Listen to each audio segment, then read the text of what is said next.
നമസ്കാരം. Middle east ന്യൂസിലേക്ക് സ്വാഗതം. ആദ്യം നോക്കാം പ്രധാന വാർത്തകൾ.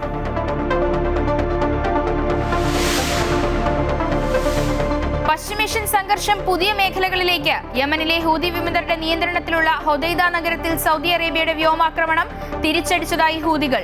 ഹോർമുസ് കടലിടുക്കിൽ 4 കപ്പലുകൾ തടഞ്ഞ് ഇറാൻ. ക്രൂഡ് വില കുതിക്കുന്നു. പശ്ചിമേഷ്യൻ മേഖലയിലെ അമേരിക്കൻ പൗരന്മാർക്ക് ജാഗ്രതാ നിർദ്ദേശം നൽകി കുവൈറ്റിലെ അമേരിക്കൻ എംബസി. സംഘർഷം വിമാന സർവീസുകളെ ബാധിച്ചേക്കാമെന്ന് മുന്നറിയിപ്പ്. മുൻകരുതൽ സ്വീകരിക്കാൻ നിർദ്ദേശം.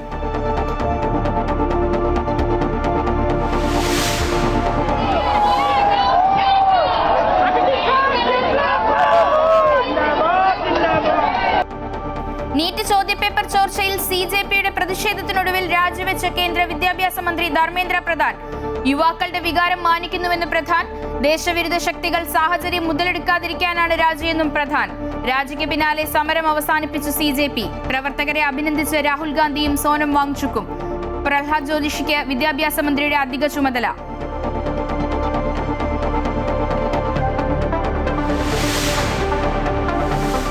വീണ വിജയൻ CMRLന് സേവനങ്ങൾ നൽകിയിട്ടില്ലെന്ന് EDക്ക് MD ശശിധരൻ കർത്തയുടെ മൊഴി. വീണയ്ക്ക് പണം നൽകിയത് പിണറായി വിജയനുമായുള്ള അടുപ്പം മൂലം. പുറത്തുവന്നത് 2024 നൽകിയ മൊഴി. കർത്തയുടെ മൊഴി സംബന്ധിച്ച വാർത്ത മാധ്യമ സൃഷ്ടിയെന്ന് പിണറായി വിജയൻ. കേസ് തന്നിലേക്ക് എത്തിക്കാൻ നീക്കമെന്നും പിണറായി.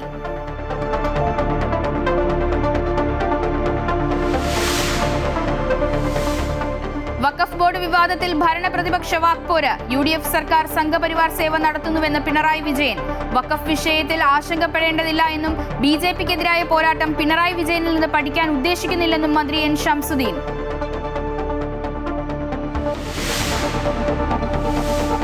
വിഴിഞ്ഞം സമ്പൂർണ്ണ അന്താരാഷ്ട്ര വാണിജ്യ കവാടമായി മാറുന്നു. തുറമുഖത്ത് നിന്ന് കരമാർഗമുള്ള ചരക്കു നീക്കത്തിന് കസ്റ്റംസിന്റെ അന്തിമാനുമതി. ഓഗസ്റ്റ് 18 മുതൽ തുറമുഖത്ത് കയറ്റുമതി ഇറക്കുമതി പ്രവർത്തനങ്ങൾ ആരംഭിക്കും.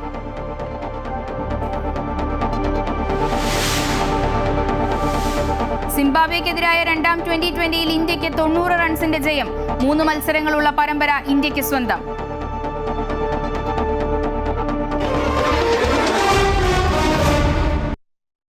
ഹോർമുസ് കടലിടുക്കിൽ ഇറാൻ റവല്യൂഷണറി ഗാർഡ്സ് 4 കപ്പലുകൾ തടഞ്ഞു. കഴിഞ്ഞ 24 മണിക്കൂറിനുള്ളിൽ മുന്നറിയിപ്പ് വെടിവെപ്പ് നടത്തിയ ശേഷമാണ് കപ്പലുകൾ തടഞ്ഞതെന്ന് ഇറാൻ വ്യക്തമാക്കി. അനുമതിയില്ലാത്തതും അംഗീകരിക്കാത്തതുമായ പാതകളിലൂടെ ഹോർമുസ് കടലിടുക്ക് കടക്കാൻ ശ്രമിക്കുന്ന കപ്പലുകൾക്കെതിരെ ശക്തമായ നടപടിയുണ്ടാകുമെന്ന് IRGC മുന്നറിയിപ്പ് നൽകി. അതിനിടെ പശ്ചിമേഷ്യൻ സംഘർഷം പുതിയ മേഖലകളിലേക്ക് നീങ്ങുകയാണ്. വെള്ളിയാഴ്ച ഹൂതി ലക്ഷ്യങ്ങൾക്ക് നേരെ റിയാദ് വ്യോമാക്രമണം നടത്തിയതിന് പിന്നാലെ സൗദി അറേബ്യയ്ക്ക് നേരെ തങ്ങൾ മിസൈൽ ആക്രമണം നടത്തിയതായി ഇറാൻ പിന്തുണയുള്ള ഹൂതി വിമതർ അവകാശപ്പെട്ടു. യമനിലെ ഹൊദൈദ നഗരത്തിലാണ് സൗദി അറേബ്യ വ്യോമാക്രമണം നടത്തിയത്. ഹോർമുസ് കടലിടുക്കിൽ 4 കപ്പലുകൾ ഇറാൻ തടഞ്ഞു. ചെങ്കടലിലൂടെ സഞ്ചരിക്കുകയായിരുന്ന സൗദി കമ്പനിയുടെ ഉടമസ്ഥതയിലുള്ള വാണിജ്യ കപ്പലിന് നേരെ ഹൂതി ആക്രമണം. ആക്രമണത്തിൽ കപ്പലിന് നിസ്സാര കേടുപാടുകൾ സംഭവിച്ചുവെങ്കിലും ജീവനക്കാരെല്ലാം സുരക്ഷിതരാണ്. കപ്പലിന്റെയും ജീവനക്കാരുടെയും സുരക്ഷ ഉറപ്പാക്കിയ ശേഷം കപ്പൽ ലക്ഷ്യസ്ഥാനത്തേക്ക് യാത്ര തുടർന്നു. ആക്രമണത്തിന് പിന്നാലെ പടിഞ്ഞാറൻ യമനിലെ ഹൽ ഹുദൈദ ഗവർണറേറ്റിലെ ഹൂതി കേന്ദ്രങ്ങൾ ലക്ഷ്യമിട്ട് സൗദി അറേബ്യയുടെ നേതൃത്വത്തിലുള്ള സഖ്യസേന ശക്തമായ തിരിച്ചടി നൽകി. അന്താരാഷ്ട്ര മാനുഷിക നിയമങ്ങൾ പാലിച്ചുകൊണ്ട് കൃത്യമായ സൈനിക ലക്ഷ്യങ്ങളിലാണ് ആക്രമണം നടത്തിയതെന്ന് സഖ്യസേനാ വക്താവ് മേജർ ജനറൽ തുർക്കി അൽ മാലിക്കി പ്രസ്താവനയിൽ അറിയിച്ചു. പശ്ചിമേഷ്യൻ മേഖലയിൽ കഴിയുന്ന തങ്ങളുടെ പൗരന്മാർക്ക് കുവൈറ്റിലെ അമേരിക്കൻ എംബസി പുതിയ ജാഗ്രതാ നിർദ്ദേശം പുറപ്പെടുവിച്ചു. മേഖലയിൽ സുരക്ഷാ സംഘർഷങ്ങൾ തുടരുന്ന സാഹചര്യത്തിൽ അപ്രതീക്ഷിതമായ സാഹചര്യം രൂപപ്പെടാൻ സാധ്യതയുള്ളതായി മുന്നറിയിപ്പിൽ പറയുന്നു. ഇത് വിമാന സർവീസുകളെയും യാത്രകളെയും ബാധിച്ചേക്കാം. വിമാന സർവീസുകൾ റദ്ദാക്കപ്പെടുക, വ്യോമപാതകൾ താൽക്കാലികമായി അടയ്ക്കുക, യാത്രകളിൽ തടസ്സങ്ങൾ നേരിടുക തുടങ്ങിയ സാഹചര്യങ്ങൾ ഉണ്ടായേക്കാമെന്നും എംബസി വ്യക്തമാക്കി. ചില വിമാന കമ്പനികൾ സർവീസുകൾ പുനരാരംഭിക്കുന്നത് മാറ്റിവെച്ചിട്ടുണ്ടെന്നും ചില റൂട്ടുകൾ പൂർണ്ണമായി റദ്ദാക്കിയിട്ടുണ്ടെന്നും എംബസി അറിയിച്ചു. പശ്ചിമേഷ്യയ്ക്ക് പുറത്തുള്ള അമേരിക്കൻ പൗരന്മാർ ഈ മേഖലയിലേക്കുള്ള യാത്രയോ ട്രാൻസിറ്റോ പുനഃപരിശോധിക്കണമെന്നും എംബസി ആവശ്യപ്പെട്ടു. ലോകത്തിന്റെ വിവിധ ഭാഗങ്ങളിലുള്ള പശ്ചിമേഷ്യൻ ഇതര രാജ്യങ്ങളിലെ അമേരിക്കൻ നയതന്ത്ര കാര്യാലയങ്ങളെയും സ്ഥാപനങ്ങളെയും ഇറാനും അതിനെ പിന്തുണയ്ക്കുന്ന ഗ്രൂപ്പുകളും ആക്രമണത്തിന് ലക്ഷ്യം വെക്കുന്നതായും എംബസി മുന്നറിയിപ്പ് നൽകി. നീറ്റ് ചോദ്യപേപ്പർ ചോർച്ചാ വിവാദത്തിനൊടുവിൽ രാജിവെച്ച് കേന്ദ്ര വിദ്യാഭ്യാസ മന്ത്രി ധർമ്മേന്ദ്ര പ്രധാൻ. മന്ത്രിയുടെ രാജി ആവശ്യപ്പെട്ട് കോക്രോച്ച് ജനതാ പാർട്ടിയും പ്രതിപക്ഷവും പ്രതിഷേധം കടുപ്പിച്ചതോടെയാണ് പ്രധാൻ രാജി സമർപ്പിച്ചത്. രാജ്യത്തെ യുവാക്കളുടെ വികാരം മാനിക്കുന്നതായും സമരത്തിന്റെ പേരിൽ രാജ്യവിരുദ്ധ ശക്തികൾ നേട്ടമുണ്ടാക്കാതിരിക്കാനാണ് രാജി സമർപ്പിച്ചതെന്നും ധർമ്മേന്ദ്ര പ്രധാൻ പറഞ്ഞു. ക്യാബിനറ്റ് മന്ത്രിയായ പ്രഹ്ലാദ് ജോഷിക്ക് നിലവിലുള്ള വകുപ്പുകൾക്ക് പുറമെ വിദ്യാഭ്യാസ മന്ത്രാലയത്തിന്റെ ചുമതല കൂടി നൽകി രാഷ്ട്രപതി ഉത്തരവിട്ടു. നീറ്റ് പരീക്ഷാ ചോദ്യപേപ്പർ ചോർച്ചയിൽ ജന്തർ മന്ദിറിൽ പാറ്റകളും പാർലമെന്റിൽ പ്രതിപക്ഷവും പ്രക്ഷോഭം ശക്തമാക്കിയതോടെയാണ് ഒടുവിൽ വിദ്യാഭ്യാസ മന്ത്രി ധർമ്മേന്ദ്ര പ്രധാൻ രാജിവെച്ചത്. രാജി ഒഴിവാക്കി ചോദ്യപേപ്പർ ചോർച്ചയിൽ സ്വീകരിച്ച കടുത്ത നടപടികൾ വിശദീകരിച്ചുകൊണ്ട് അനുനയത്തിന് ശ്രമിച്ചെങ്കിലും സമരവീര്യം അവസാനിക്കില്ലെന്ന് വ്യക്തമായതോടെയാണ് സർക്കാർ നിർണായക തീരുമാനം കൈക്കൊണ്ടത്. കഴിഞ്ഞ 12 വർഷത്തിനുള്ളിൽ മോദി സർക്കാരിൽ നിന്ന് ആദ്യമായാണ് സമരസമ്മർദ്ദത്തിൽ ഒരു മന്ത്രി രാജിവെക്കുന്നത്. ധർമ്മേന്ദ്ര പ്രധാന്റെ രാജി വാർത്ത എത്തിയതോടെ ജന്തർ മന്ദിറിലെ സമരവേദിയിൽ ആഹ്ലാദ പ്രകടനം നടത്തി.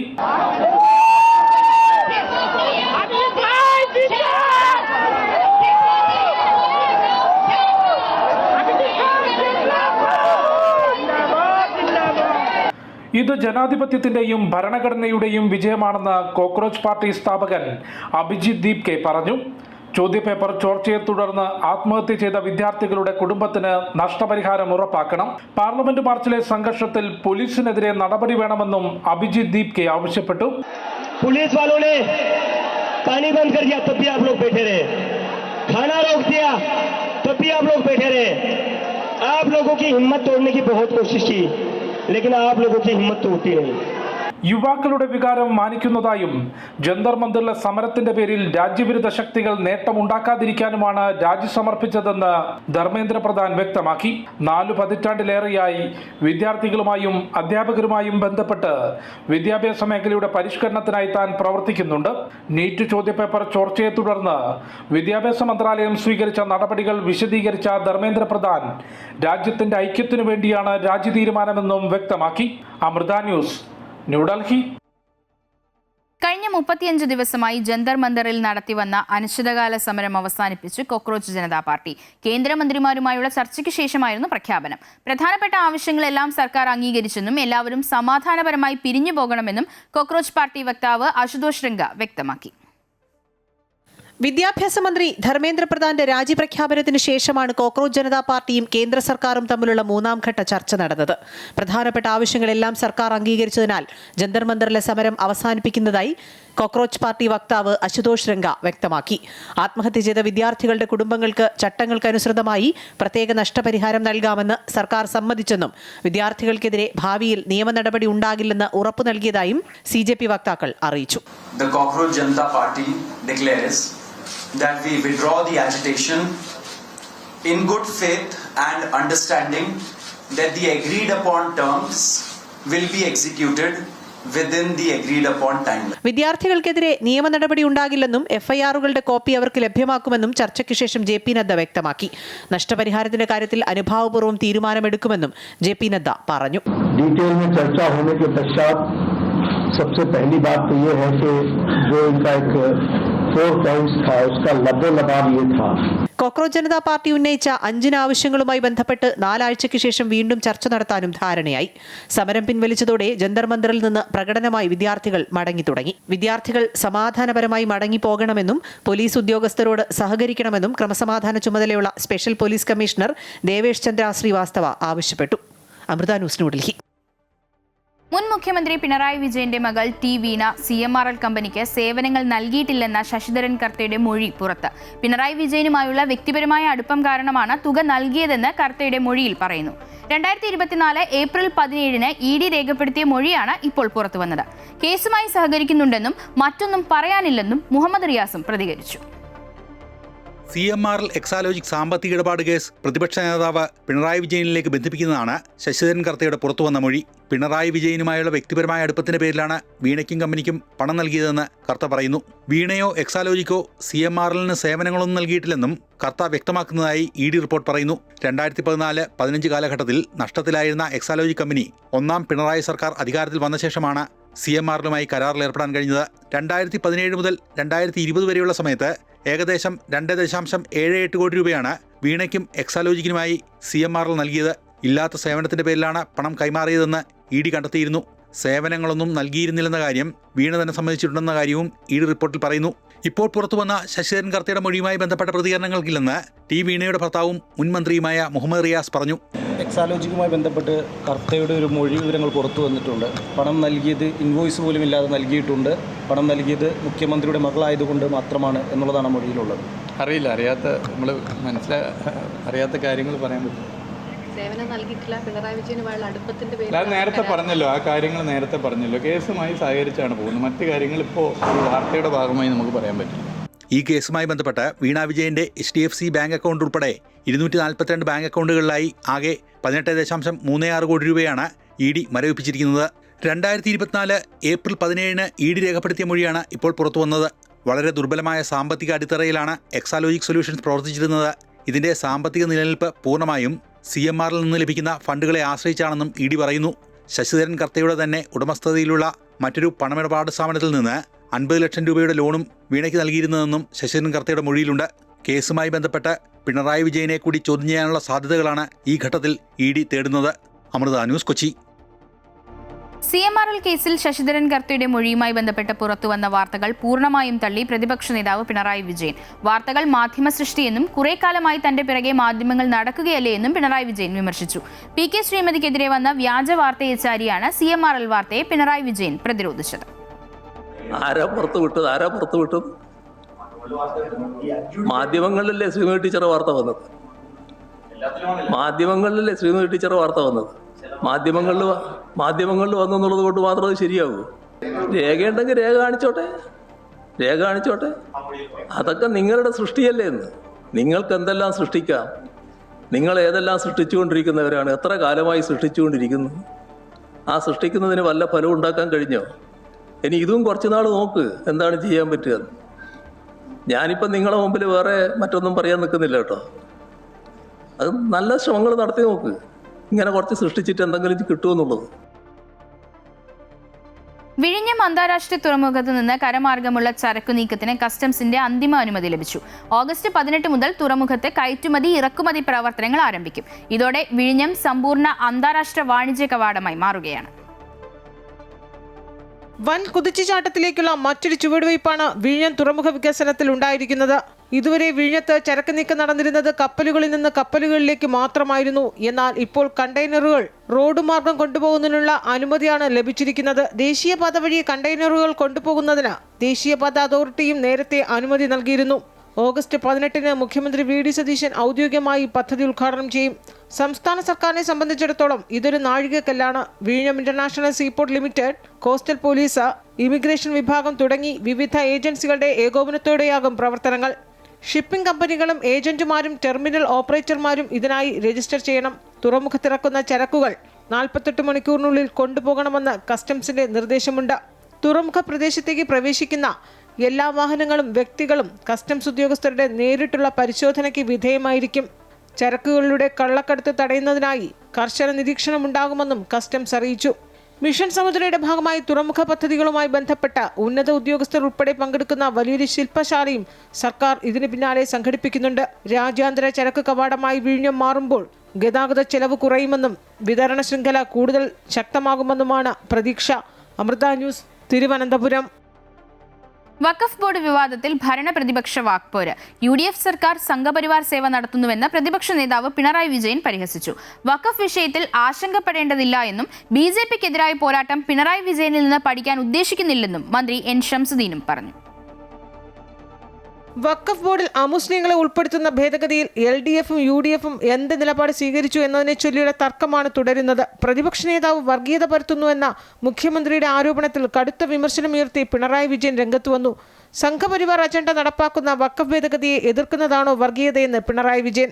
പ്രതിപക്ഷത്തിരുന്നപ്പോൾ ഭേദഗതിയെ എതിർത്തവർ അധികാരം കിട്ടിയപ്പോൾ പോരാട്ടത്തിനു പകരം BJPക്ക് സേവ ചെയ്യുകയാണെന്ന് പിണറായി വിജയൻ വിമർശിച്ചു. ഭേദഗതി അനുസരിച്ച് അമുസ്ലിങ്ങളെ വഖഫ് ബോർഡിൽ ഉൾപ്പെടുത്തിയത് BJP ഭരിക്കുന്ന സംസ്ഥാനങ്ങളിൽ മാത്രമാണ്. ആ വഴിക്കാണ് ഇപ്പോ കേരള സർക്കാരും നീങ്ങുന്നത് എന്നാണ് ഉണ്ടായിട്ടുള്ള ദൗർഭാഗ്യകരമായ അവസ്ഥ. എന്നാൽ വഖഫ് വിഷയത്തിൽ ആശങ്കപ്പെടേണ്ടതില്ലെന്നും BJPക്കെതിരായ പോരാട്ടം പിണറായി വിജയനിൽ നിന്ന് പഠിക്കേണ്ടതില്ല എന്നുമാണ് വഖഫ് മന്ത്രിയായ N ഷംസുദ്ദീന്റെ മറുപടി. ഇക്കാര്യത്തിലൊന്നും ബഹുമാനപ്പെട്ട പിണറായി വിജയനിൽ നിന്ന് BJPക്കെതിരായ പോരാട്ടം പഠിക്കേണ്ട അവസ്ഥ ഞങ്ങൾക്കില്ല. 2 അമുസ്ലിങ്ങളുടെ സീറ്റ് ഒഴിച്ചിട്ട് നിയമപോരാട്ടം നടത്തുന്നതിന് പകരം അത് ഉൾപ്പെടുത്താമെന്ന നിലപാട് കോടതിയിൽ സ്വീകരിച്ചതോടെ മുസ്ലിം ലീഗിൻ്റേത് പോലും വഞ്ചനാപരമായ സമീപനമായി മാറിയെന്നും പ്രതിപക്ഷ നേതാവ് കുറ്റപ്പെടുത്തി. അമൃത ന്യൂസ്, തിരുവനന്തപുരം. ഫുജേറയിലെ വാദി വുറയ്യ ദേശീയോദ്യാനം യുനെസ്കോയുടെ ലോക പൈതൃക പട്ടികയിൽ ഇടം നേടി. പ്രകൃതി സംരക്ഷണ രംഗത്തെ UAEയുടെ ചരിത്രത്തിലെ സുപ്രധാന നേട്ടമായാണ് ഇതിനെ വിലയിരുത്തുന്നത്. സമ്പന്നമായ ജൈവ വൈവിധ്യവും പ്രകൃതിദത്ത ആവാസ വ്യവസ്ഥയും അപൂർവ സസ്യജന്തുജാലങ്ങളും ഉൾക്കൊള്ളുന്ന പ്രദേശമാണ് വാദി വുറയ്യ. UAEയിൽ യുനെസ്കോയുടെ ലോക പൈതൃക പട്ടികയിൽ ഇടം പിടിക്കുന്ന ആദ്യ പ്രകൃതിദത്ത പൈതൃക കേന്ദ്രം എന്ന പ്രത്യേകതയും വാദി വുറയ്യയ്ക്ക് സ്വന്തമായി. അന്താരാഷ്ട്ര തലത്തിൽ UAEയുടെ പരിസ്ഥിതി സംരക്ഷണ ശ്രമങ്ങൾക്കും സുസ്ഥിര വികസന പ്രതിബദ്ധതയ്ക്കുമുള്ള അംഗീകാരമായാണ് ഈ നേട്ടം വിലയിരുത്തപ്പെടുന്നത്. രാജ്യത്തിന്റെ പ്രകൃതി സമ്പത്തും ജൈവ വൈവിധ്യവും സംരക്ഷിക്കുന്നതിൽ ഫുജൈറ ഭരണകൂടവും വിവിധ ദേശീയ സ്ഥാപനങ്ങളും നടത്തിയ പ്രവർത്തനങ്ങളുടെ ഫലമാണ് ഈ അംഗീകാരം. കുവൈറ്റിൽ റെസ്റ്റോറന്റുകൾ, ടാക്സി കമ്പനികൾ, കറൻസി എക്സ്ചേഞ്ച് സ്ഥാപനങ്ങൾ എന്നിവ മറയാക്കി വൻതോതിൽ കള്ളപ്പണം വെളുപ്പിച്ച പ്രതികൾക്ക് കടുത്ത ശിക്ഷ വിധിച്ച് ക്രിമിനൽ കോടതി. പ്രധാന പ്രതികളായ കുവൈറ്റ് പൗരന്മാർക്കും പ്രവാസികൾക്കും കുവൈറ്റ് സ്റ്റേറ്റ് സെക്യൂരിറ്റി ക്രിമിനൽ കോടതി 10 വർഷം തടവും 422.8 ബില്യൺ കുവൈറ്റി ദിനാർ പിഴയും വിധിച്ചു. അതിർത്തി കടന്നുള്ള അന്താരാഷ്ട്ര അന്വേഷണത്തിന് ശേഷമാണ് വിധി പ്രഖ്യാപിച്ചത്. അതേസമയം കേസിൽ മതിയായ തെളിവുകളില്ലാത്ത മറ്റ് പ്രതികളെ കോടതി വെറുതെ വിട്ടു. അനധികൃതമായി സമ്പാദിച്ച തുകയ്ക്ക് നിയമസാധുത വരുത്തുന്നതിനായി വ്യാജ ബാങ്ക് അക്കൗണ്ടുകളും വാണിജ്യ ബിസിനസ്സുകളുമാണ് സംഘം ഉപയോഗിച്ചിരുന്നത്. റെസ്റ്റോറന്റുകൾ, ടാക്സി സർവീസുകൾ, കറൻസി എക്സ്ചേഞ്ച് ഹൗസുകൾ എന്നിവയുടെ ബാങ്ക് അക്കൗണ്ടുകളിലേക്ക് ദിവസേന വലിയ തുകകൾ നിക്ഷേപിക്കുകയാണ് ആദ്യം ചെയ്തിരുന്നത്. പിന്നീട് ഈ തുക ലീഗൽ വരുമാനമാണെന്ന് വരുത്തി തീർത്ത് കുവൈറ്റിന് പുറത്തുള്ള ബാങ്ക് അക്കൗണ്ടുകളിലേക്ക് അനധികൃതമായി കടത്തുകയായിരുന്നു. സൗദിയിൽ നിയമലംഘകരെ കണ്ടെത്താൻ ശക്തമായ പരിശോധന തുടരുന്നു. ഒരാഴ്ചക്കിടെ 14,000-ലേറെ പേർ പിടിയിലായതായി ആഭ്യന്തര മന്ത്രാലയം അറിയിച്ചു. ജൂലൈ 16 മുതൽ 22 വരെയുള്ള ദിവസങ്ങളിൽ നടത്തിയ പരിശോധനകളിൽ 14,970 പേരാണ് പിടിയിലായത്. ഇക്കൂട്ടത്തിൽ 7,437 പേർ ഇക്കാമ നിയമലംഘകരും 3,991 പേർ നുഴഞ്ഞുകയറ്റക്കാരും 3,542 പേർ തൊഴിൽ നിയമലംഘകരുമാണ്. ഒരാഴ്ചക്കിടെ അതിർത്തികൾ വഴി രാജ്യത്തേക്ക് നുഴഞ്ഞുകയറാൻ ശ്രമിക്കുന്നതിനിടെ 1,626 പേർ പിടിയിലായി. ഇക്കൂട്ടത്തിൽ 37% പേർ യമനികളും 62% പേർ എത്യോപ്യക്കാരും 1% പേർ മറ്റു രാജ്യക്കാരുമാണ്. അന്തരിച്ച Samastha Kerala Jamiyyathul Ulama general secretary professor K Alikutty മുസ്ലിയാരുടെ അനുസ്മരണ യോഗവും പ്രാർത്ഥനാ സദസ്സും സംഘടിപ്പിച്ചു. ജിദ്ദ ഷറഫിയ ദാറുസ്സലാം വില്ലയിൽ നടന്ന പരിപാടി സയ്യിദ് സൈനുലാബുദ്ദീൻ തങ്ങളുടെ അധ്യക്ഷതയിൽ SIC Saudi national committee president Sayyid Ubaidulla Thangal ഉദ്ഘാടനം ചെയ്തു. പ്രൊഫസർ ആലിക്കുട്ടി ഉസ്താദ് ലോക മുസ്ലിം പണ്ഡിത സഭയായ റാബിത്വയിലെ സ്ഥിരം അംഗമായിരുന്നുവെന്നും അന്താരാഷ്ട്ര സമ്മേളനങ്ങളിൽ ശ്രദ്ധേയമായ പ്രബന്ധങ്ങൾ അവതരിപ്പിച്ചിട്ടുണ്ടെന്നും ഉബൈദുല്ല തങ്ങൾ പറഞ്ഞു. KMCC നേതാക്കളായ Ahmed Palayatt, Abubakar Arimbra, TMA Rauf, VP Mustafa, OICC നേതാവ് അബ്ദുൽ നാസർ കോഴിത്തോടി എന്നിവർ അനുസ്മരണ പ്രഭാഷണം നടത്തി. MA കോയ മുന്നിയൂർ, സിദ്ദിഖ് ഹാജി വടകര, KP അബ്ദുൾ റഹ്മാൻ, ഹൈദർ ദാരിമി തുടങ്ങിയ പ്രമുഖർ പങ്കെടുത്തു. അഹമ്മദ് റഹ്മാനി, മുഹമ്മദ് അലി മുസ്ലിയാർ, അഷ്റഫ് ദാരിമി എന്നിവർ പ്രാർത്ഥനാ സദസ്സിന് നേതൃത്വം നൽകി. അബൂബക്കർ ദാരിമി ആലമ്പാടി സ്വാഗതവും Saudi national executive member Muhammad Rafeeq Kooluth നന്ദിയും പറഞ്ഞു.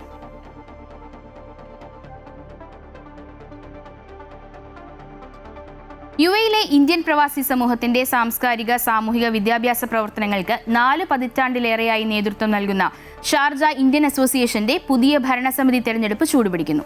3 മുന്നണികൾ നേർക്കുനേർ പോരാട്ടത്തിനിറങ്ങുമ്പോൾ 8 സ്ഥാനാർത്ഥികളുടെ നാമനിർദ്ദേശ പത്രിക തള്ളിയതും തെരഞ്ഞെടുപ്പിനെ കൂടുതൽ ശ്രദ്ധേയമാക്കിയിരിക്കുകയാണ്. 1979 സ്ഥാപിതമായ ഷാർജ ഇന്ത്യൻ അസോസിയേഷൻ ഷാർജയിലെയും വടക്കൻ എമിറേറ്റുകളിലെയും ഇന്ത്യൻ പ്രവാസികളുടെ ഏറ്റവും വലിയ സാമൂഹിക കൂട്ടായ്മകളിലൊന്നാണ്.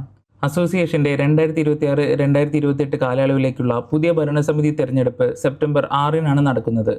നിലവിലെ പ്രസിഡന്റ് നിസാർ തളങ്കരയുടെ നേതൃത്വത്തിലുള്ള ജനാധിപത്യ മുന്നണി, K ബാലകൃഷ്ണന്റെ നേതൃത്വത്തിലുള്ള മതേതര ജനാധിപത്യ മുന്നണി, മാത്തുക്കുട്ടി കടോണിന്റെ നേതൃത്വത്തിലുള്ള ഒന്നാം മുന്നണി എന്നിവരാണ് മത്സര രംഗത്തുള്ളത്. ഭരണസമിതിയിലെ 14 പ്രധാന സ്ഥാനങ്ങളിലേക്കാണ് മത്സരം നടക്കുന്നത്. വിവിധ മുന്നണികളിലായി 71 സ്ഥാനാർത്ഥികളാണ് അന്തിമ പട്ടികയിൽ ഇടം പിടിച്ചിട്ടുള്ളത്. അതേസമയം രേഖകളിലെ അപാകതകളും പേരുകളിലെ പൊരുത്തക്കേടുകളും ചൂണ്ടിക്കാട്ടി 8 സ്ഥാനാർത്ഥികളുടെ നാമനിർദ്ദേശ പത്രികകൾ മുഖ്യ വരണാധികാരി തള്ളി. നാമനിർദ്ദേശ പത്രികകളുമായി ബന്ധപ്പെട്ട എല്ലാ പരാതികളും തർക്കങ്ങളും പരിഹരിച്ചിട്ടുണ്ടെന്നും ഇനി ഇക്കാര്യത്തിൽ പുനഃപരിശോധനയുണ്ടാകില്ലെന്നും chief returning officer Paul T Joseph വ്യക്തമാക്കി. നമുക്ക് ടോട്ടൽ 74 ആപ്ലിക്കേഷൻസ് ആണ് കളക്ട് ചെയ്ത ആൾക്കാർ. അതിനകത്ത് നിന്ന് 71 സബ്മിറ്റ് ചെയ്തു. അതിനകത്ത് നിന്ന് ഒരു 8 ആപ്ലിക്കേഷൻസ് നമുക്ക് ലാക്ക് ഓഫ് ഡോക്യുമെൻറ്റ്സ് കൊണ്ട് റിജക്റ്റ് ചെയ്യേണ്ടി വന്നു. As per the norms complete document ഇല്ലാത്തതുകൊണ്ട് അത് നമുക്ക് അതോറിറ്റീസിൻ്റെ എസ്പെഷ്യലി ഈ വർഷം ഷാർജ ഗവൺമെൻറ് അതോറിറ്റീസ് ഇതിനകത്ത് ഇൻവോൾവ് ആണ്. അപ്പോൾ അതുകൊണ്ട് നമുക്കെല്ലാം ആസ് പെർ ഗവൺമെൻറ് കൺട്രോളിലേ പോകാൻ പറ്റുള്ളൂ. ആൻഡ് ഞാൻ എല്ലാ കാൻഡിഡേറ്റ്സിനെയും ഇപ്പോൾ കണ്ടു. അവരെല്ലാം ഒരുമിച്ച് ഇന്ത്യൻ അസോസിയേഷൻ്റെ ഇലക്ഷൻ നടത്താൻ തയ്യാറാണ്. സെപ്റ്റംബർ 6 നടക്കുന്ന വോട്ടെടുപ്പും വോട്ടെണ്ണലും പൂർണ്ണമായും സുതാര്യവും കുറ്റമറ്റതുമായ രീതിയിൽ നടത്തുന്നതിനുള്ള എല്ലാ ഒരുക്കങ്ങളും പൂർത്തിയായതായും അദ്ദേഹം അറിയിച്ചു. Jerin Jacob, Amrita news, Sharjah. കുവൈറ്റിൽ 25-കാരനായ മലയാളി യുവാവ് ഹൃദയാഘാതത്തെ തുടർന്ന് മരണമടഞ്ഞു. തിരുവനന്തപുരം പൂന്തുറ പുത്തൻപള്ളി സ്വദേശി ആറ്റിരികത്ത് വീട്ടിൽ അസീം ജമാലാണ് മരിച്ചത്. ഫഹദ് അൽ അഹമ്മദ് പ്രദേശത്തെ റെസ്റ്റോറന്റിൽ ഡ്രൈവറായി ജോലി ചെയ്തു വരികയായിരുന്നു. വാഹനത്തിൽ വെച്ചാണ് ഇയാൾക്ക് ഹൃദയാഘാതം സംഭവിച്ചത്. ജമാലുദ്ദീൻ, ജുമൈല ബീവി എന്നിവരാണ് മാതാപിതാക്കൾ. മൃതദേഹം നാട്ടിലേക്ക് കൊണ്ടുപോകുന്നതിനുള്ള നടപടിക്രമങ്ങൾ പുരോഗമിക്കുകയാണ്. ശബരിമലയിലെ പുണ്യം പൂങ്കാവനം പദ്ധതിയിൽ ADGP P. വിജയന് ക്ലീൻ ചിറ്റ് നൽകി സർക്കാർ. ക്രമസമാധാന ചുമതലയുണ്ടായിരുന്ന മുൻ ADGP MR അജിത് കുമാർ നൽകിയ റിപ്പോർട്ട് സർക്കാർ തള്ളി. നിർത്തിവച്ചിരുന്ന പുണ്യം പൂങ്കാവനം പദ്ധതി തുടരാമെന്ന് ആഭ്യന്തര സെക്രട്ടറി ഉത്തരവിറക്കി. ശബരിമല ശുചിത്വ പരിപാലനത്തിനായി 2011 പോലീസ് ആവിഷ്കരിച്ച പദ്ധതിയാണ് പുണ്യം പൂങ്കാവനം. P. വിജയൻ ശബരിമലയിൽ ചുമതലയിലായിരുന്നപ്പോഴാണ് പ്ലാസ്റ്റിക് മാലിന്യ നിർമ്മാർജ്ജനം ലക്ഷ്യമാക്കി പദ്ധതി ആവിഷ്കരിച്ചത്. എന്നാൽ ഈ പദ്ധതിയിൽ പണപ്പിരിവ് നടത്തിയെന്ന ആരോപണം ഉയർന്നപ്പോൾ അന്ന് ക്രമസമാധാനത്തിന്റെ ചുമതലയുണ്ടായിരുന്ന ADGP MR അജിത് കുമാറാണ് അന്വേഷണം നടത്തിയത്. P. വിജയനെ പ്രതിക്കൂട്ടിലാക്കിയാണ് അന്ന് MR അജിത് കുമാർ ഹൈക്കോടതിയിൽ റിപ്പോർട്ട് സമർപ്പിച്ചത്. ഇതോടെ പദ്ധതി നിർത്തിവെക്കുകയായിരുന്നു. എന്നാൽ ഇപ്പോൾ ആഭ്യന്തര സെക്രട്ടറി ഇതേക്കുറിച്ച് അന്വേഷണം നടത്തുകയും പദ്ധതിയിൽ അഴിമതിയോ ക്രമക്കേടോ നടന്നിട്ടില്ലെന്ന് റിപ്പോർട്ട് നൽകുകയും ചെയ്തു. MR അജിത് കുമാറിന്റെ റിപ്പോർട്ട് തള്ളിയാണ് P. വിജയന് സർക്കാർ ക്ലീൻ ചിറ്റ് നൽകിയിരിക്കുന്നത്. പുണ്യം പൂങ്കാവനം പദ്ധതി തുടരാനും ഉത്തരവായിട്ടുണ്ട്. അമൃത ന്യൂസ്, തിരുവനന്തപുരം. അമൃത ഇൻസ്റ്റിറ്റ്യൂഷൻസ് നാഗർകോവിൽ ക്യാമ്പസിൽ 22ാമത് ബിരുദദാന ചടങ്ങ് സംഘടിപ്പിച്ചു. വിവിധ എഞ്ചിനീയറിംഗ്, എഡ്യൂക്കേഷൻ പഠന വകുപ്പുകളിൽ നിന്നായി ബിരുദാനന്തര പഠനം പൂർത്തിയാക്കിയ 700ഓളം വരുന്ന വിദ്യാർത്ഥികളാണ് ചടങ്ങിൽ പങ്കെടുത്തത്. Civil engineering, CSE, EEE, ECE, mechanical എന്നിങ്ങനെ 5 വിഭാഗങ്ങളിലായി BTech പൂർത്തിയാക്കിയ 550 വിദ്യാർത്ഥികളും 150ഓളം MTech വിദ്യാർത്ഥികളും BEd വിദ്യാർത്ഥികളും ചടങ്ങിൽ ബിരുദം സ്വീകരിച്ചു. Nagercoil Amrita school of computing principal doctor S. Bhagavathi Perumal സ്വാഗതം ആശംസിച്ച ചടങ്ങിൽ അമൃത വിശ്വവിദ്യാപീഠം ട്രസ്റ്റി സ്വാമി രാമകൃഷ്ണാനന്ദപുരി അനുഗ്രഹ പ്രഭാഷണം നടത്തി. കൂടംകുളം ന്യൂക്ലിയർ പവർ പ്ലാന്റിലെ സയന്റിഫിക് ഓഫീസറും പബ്ലിക് അവയർനെസ് ഓഫീസറും ഇൻചാർജുമായ AV സതീഷ് ചടങ്ങിൽ കുട്ടികളെ അഭിസംബോധന ചെയ്ത് സംസാരിച്ചു. അമൃത വിശ്വവിദ്യാപീഠം നാഗർകോവിൽ ക്യാമ്പസ് ഡയറക്ടർ ബ്രഹ്മചാരി ചിദാനന്ദാമൃത ചൈതന്യ ചടങ്ങിൽ ആശംസകൾ അർപ്പിച്ച് സംസാരിച്ചു. College of education principal doctor M. Krishnakumar ചടങ്ങിൽ നന്ദി പറഞ്ഞു.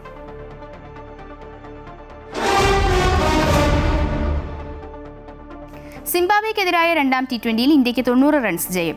ആദ്യം ബാറ്റ് ചെയ്ത ഇന്ത്യ 5 വിക്കറ്റ് നഷ്ടത്തിൽ 219 റൺസ് എടുത്തു. ഇഷാൻ കിഷന്റെയും തിലക് വർമ്മയുടെയും അർദ്ധ സെഞ്ചുറി മികവിലാണ് ഇന്ത്യ 219 റൺസ് നേടിയത്. മറുപടി ബാറ്റിംഗിനിറങ്ങിയ സിംബാബ്വേക്ക് 17.5 ഓവറിൽ 129 റൺസ് മാത്രമേ നേടാനായുള്ളൂ. ഇന്ത്യയ്ക്ക് വേണ്ടി അഭിഷേക് ശർമ്മ 3ഉം യശ് താക്കൂർ, പ്രിൻസ് യാദവ് എന്നിവർ 2 വീതം വിക്കറ്റും നേടി. 32 റൺസ് നേടിയ ബ്രയാൻ ബെനറ്റാണ് സിംബാബ്വേയുടെ ടോപ്പ് സ്കോറർ.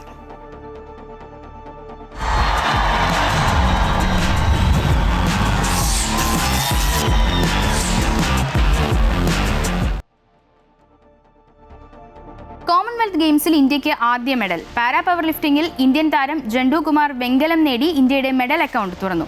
181, 190 കിലോഗ്രാമുകൾ വിജയകരമായി പൂർത്തിയാക്കി 130.9 പോയിന്റുകൾ നേടിയാണ് ജണ്ടുവിന്റെ വിജയം. ബീഹാർ സ്വദേശിയായ 28-കാരനാണ് ജണ്ടു കുമാർ. മിഡിൽ ഈസ്റ്റ് വാർത്തകൾ പൂർണ്ണമാകുന്നു. നമസ്കാരം.